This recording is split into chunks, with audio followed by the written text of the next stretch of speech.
Welcome to yummy healthy food. నేను మీ సుస్మిత. ఈరోజు ఒక సూపర్ హెల్దీ రాజ్మా రైస్‌ని సన్ సోక్డ్ మష్రూమ్స్‌తో ఎలా తయారు చేయాలో చూద్దాం. అయితే ఈ విషయం మీకు తెలుసా? మన ఇండియాలో 80-90% మందికి విటమిన్ డి డెఫిషియన్సీ ఉంది.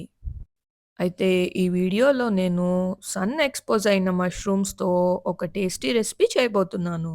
ఈ రెసిపీ చేయడం కోసం నేను ముందుగా రెగ్యులర్‌గా మార్కెట్‌లో దొరికే మష్రూమ్స్‌ని ఇలా ఉదయం ఒక అరగంట పాటు ఎండలో ఉంచాను. ఉదయం 11 నుండి మధ్యాహ్నం 1 మధ్యలో ఒక అరగంట. ఇలా ఎండలో ఉంచడం వల్ల మష్రూమ్స్‌లో నేచురల్‌గా ఉండే ఎర్గస్టిరోల్ అనే కాంపౌండ్ విటమిన్ డి2గా నేచురల్‌గా కన్వర్ట్ చేసుకుంటుంది.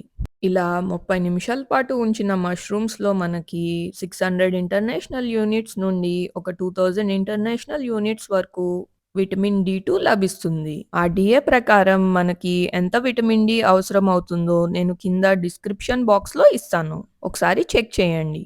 అయితే ఇది ఒక యాడ్ ఆన్ మాత్రమే. మన స్కిన్ కొంచెం సన్‌లైట్‌కి ఎక్స్‌పోజ్ అయ్యేలాగా వీక్లీ ఒక 5 డేస్ అయినా సరే, ఒక 15-20 మినిట్స్ అయినా సరే ఎండలో ఉండటానికి ప్రయత్నించండి. అప్పుడే మనం విటమిన్ డి రిక్వైర్మెంట్‌ని మీట్ అవుతాం. ఇప్పుడు మనం రాజ్మా రైస్‌ని ఎలా తయారు చేయాలో చూద్దాం. ఈ సన్ సోక్డ్ మష్రూమ్స్‌తో. నేను ఈ రెసిపీ కోసం ఇంద్రాని రైస్‌ని యూజ్ చేశాను.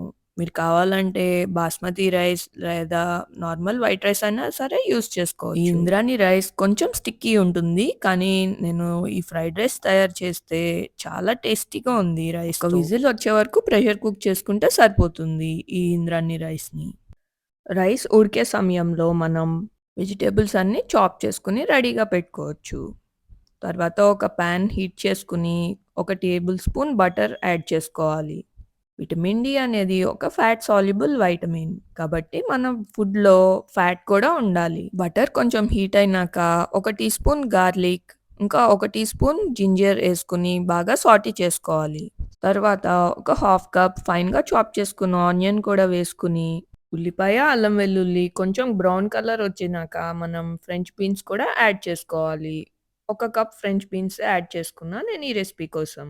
ఫ్రెంచ్ బీన్స్ కొంచెం ఉడికినాక ఒక కప్పు క్యారెట్ కూడా యాడ్ చేసుకొని, ఇది కూడా బాగా సాటే చేసుకోవాలి. మీకు కావాల్సిన వెజిటబుల్స్ యాడ్ చేసుకోవచ్చు ఈ రాజ్మా రైస్‌లో.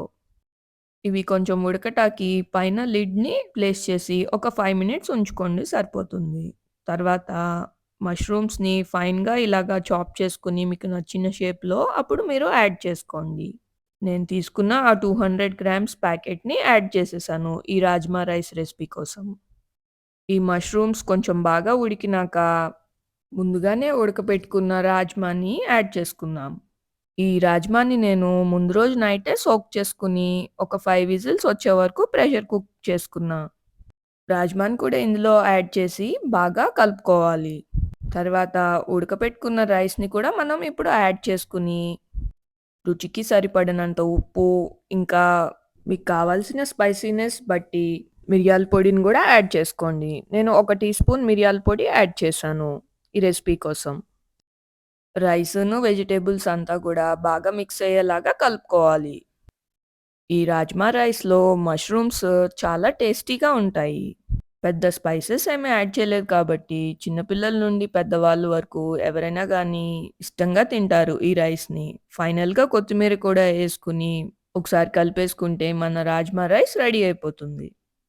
ఈ రెసిపీని మీరు పిల్లల లంచ్ బాక్స్‌లో కూడా ఈజీగా ప్యాక్ చేసుకోవచ్చు. అయితే ముందు రోజు మధ్యాహ్నమే మీరు మష్రూమ్స్‌ని ఇలా ఎండలో పెట్టుకుంటే ఎక్స్‌ట్రాగా మీకు విటమిన్ డి కూడా లభిస్తుంది. ఈ కంటెంట్ మీకు యూజ్‌ఫుల్ అయితే తప్పకుండా సబ్స్క్రైబ్ చేసుకొని, లైక్ చేసి, మీ ఫ్రెండ్స్ అండ్ ఫ్యామిలీ మెంబర్స్‌కి కూడా ఈ వీడియోని షేర్ చేయండి. అండ్ మీరు మష్రూమ్స్‌తో కానీ, రాజ్మాతో కానీ ఏ ఏ రెసిపీస్ ఇంట్లో తయారు చేస్తారో నాకు కమెంట్‌లో తెలియచేయండి. ఫైనల్‌గా ఈ రాజ్మా రైస్‌ని కొద్దిగా ఉల్లిపాయ, ఇంకా నిమ్మకాయతో తింటే టేస్ట్ చాలా బావుంటుంది. మీరు కూడా ఒకసారి ట్రై చేసి చూడండి. మరిన్ని న్యూట్రిషన్ ప్యాక్డ్ రెసిపీస్, ఇంకా టేస్టీ రెసిపీస్ కోసం నా ఛానల్‌ని ఫాలో అవ్వటం మర్చిపోకండి. Thanks for watching.